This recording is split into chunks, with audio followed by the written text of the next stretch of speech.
دیکھے مزہ آئے گا. اور پھر ادھر ادھر لوگوں کو دکھ بتانے کی بجائے نا جب تہجد کی 2 رکعتیں پڑھ لے تو سارا اپنے رب کی بارگاہ میں عرض کر دے.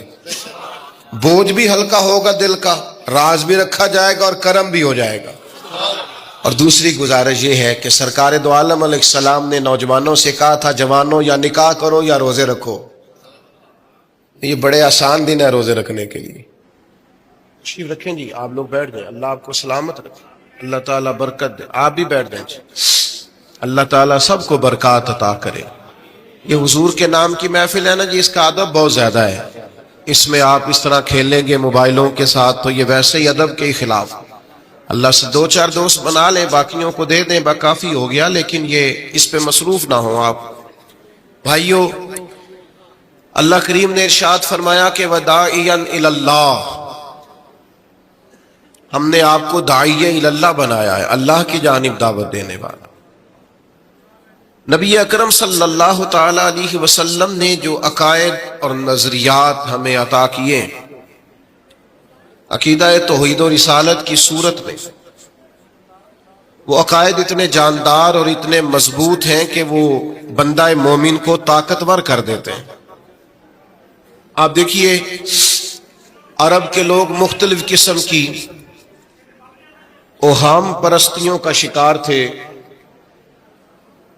ان کا یہ خیال تھا کہ جب حج کر کے وہ آئے ہیں تو وہ گھروں کے دروازوں سے داخل نہیں ہوا کرتے تھے بلکہ چھتوں سے کود کر آتے. اور قرآن مجید فرماتا ہے کہ اس کو نیکی جانتے وہ. پھر وہ بیت اللہ شریف کا طواف کرتے تو معاذ اللہ کپڑے اتار کے کرتے. اوہام پرستیاں، طرح طرح کی باتیں. مصر میں ایک دریا تھا، ایک عورت کو ذبح کر کے ڈالیں گے تو پھر دریا چلے گا.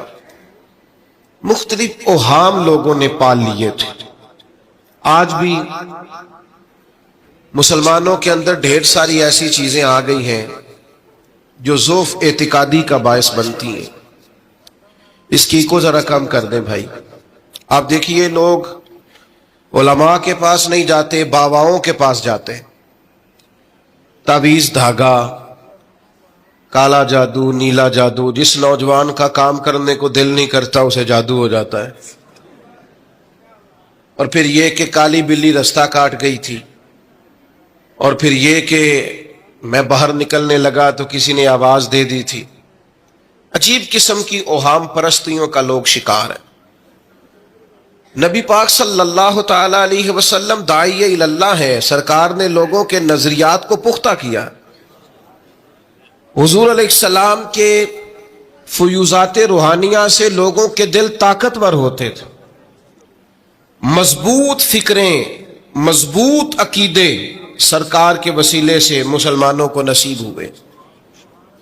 ہم جیسے جیسے دیکھیں نا تصوف اور طریق میں آپ کو عرض کروں، صوفیہ کرام کا اصل موضوع عقیدہ توحید ہے. اصل موضوع ان کا ہے.